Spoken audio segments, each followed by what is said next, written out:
Financial freedom usually has less to do with how much money you start with and a whole lot more to do with your daily decisions. In this explainer, we're diving into a fascinating contrast between two very different ways of thinking, a consuming mindset and a creating mindset. You might be surprised to learn that the wealth gap isn't always about luck. It's really all about the choices we make today and exactly how they shape our financial futures tomorrow. So, imagine you just wrapped up a quick side project for a company, and boom, an unexpected $1,000 lands right in your lap. What is your immediate gut instinct? What are you going to do with that cash today? Your answer to that question actually reveals a massive core divide. One person looks at that $1,000 and thinks, awesome, I can finally buy that new phone. They see an opportunity to consume. But someone else looks at that exact same money and thinks, great, I can use this to create even more income. They see a tool to create. Now imagine repeating that exact same choice month after month for 20 years. It creates a massive wealth gap based purely on a mindset. Let's look at how this plays out in the real world with two guys, Adam and Ben. They are both 25, they went to the same university, landed identical tech jobs, and make the exact same salary. They even rent similar apartments and drive similar cars. Their starting lines are absolutely identical. So if a huge wealth gap opens up between them later in life, we know for a fact it isn't about luck and it's not about working harder. It is entirely about how they view money. To really grasp how differently they view money, picture handing them both a basket of apples. Adam looks at his apples and sees dinner. He enjoys every single one right now.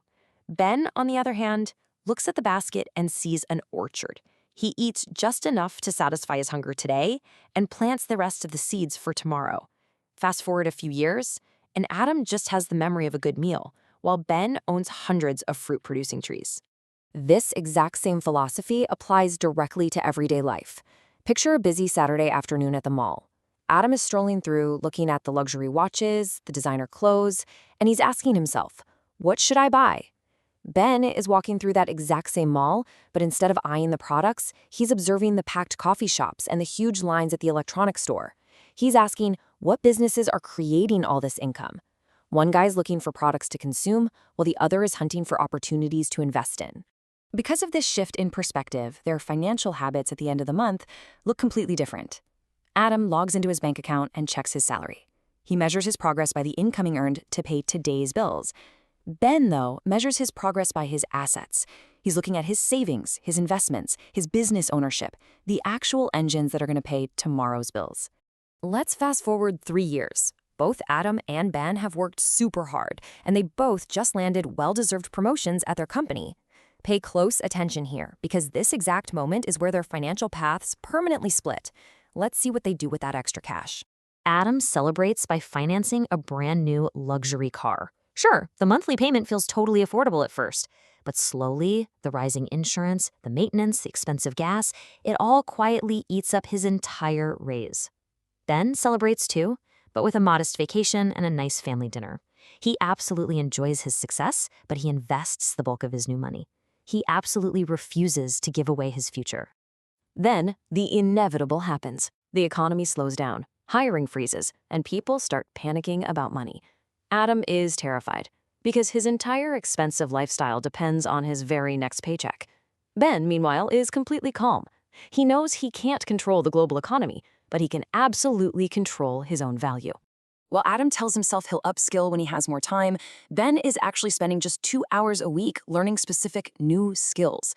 He's studying investing, negotiation, business, psychology, and communication. That knowledge quietly compounds over the years. It becomes this invisible asset that absolutely no economic downturn or market crash can ever take away from him. Let's pause for another quick thought experiment. Imagine you're standing in front of 2 doors, and there is a guaranteed financial reward behind each one.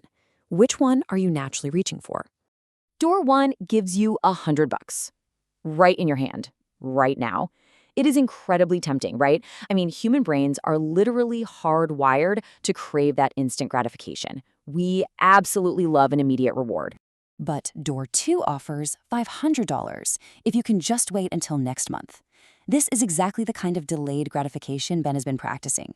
Waiting isn't always easy, but having the patience to hold out for a larger, later reward is arguably the absolute greatest financial advantage you can cultivate over time.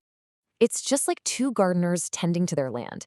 If you harvest and eat everything immediately, your plot stays small. But if you hold back just a little bit and plant new seeds season after season, the quiet magic of compounding eventually grows a massive financial forest. If every single dollar is spent immediately, wealth simply struggles to grow. Jump forward 15 years. We can finally see exactly where those small daily decisions have led our two guys. The compounding effect of their choices is absolutely undeniable when you give it enough time to work. 15 years later, Adam has lived a comfortable life with nice things, for sure, but he is still entirely trapped on the treadmill of his monthly paycheck. And Ben? He traveled and lived well too, but because he chose to create instead of just consume, his assets now pay for his lifestyle. He literally bought his own freedom. Now, to be incredibly clear, having a poor mindset has absolutely nothing to do with your intelligence or your worth as a human being. You can literally earn millions of dollars a year and still think this way. It just describes a pattern of prioritizing short-term gratification, immediate rewards, and spending your money before you even have a plan for it. A rich mindset, on the flip side, is the habit of constantly playing the long game. It's pausing before a purchase to ask, can this money grow? Or can I own instead of just consume? It's making absolutely sure that today's choices are actively upgrading tomorrow's reality. The most empowering takeaway from this whole explainer is that mindsets are not set in stone. They can change. Every single book you read, every new skill you learn, and every impulse purchase you successfully walk away from is actively rewiring your brain for wealth. True wealth doesn't start the day your bank account hits some magic number. It starts the exact moment you decide to point your decisions in a future-focused direction.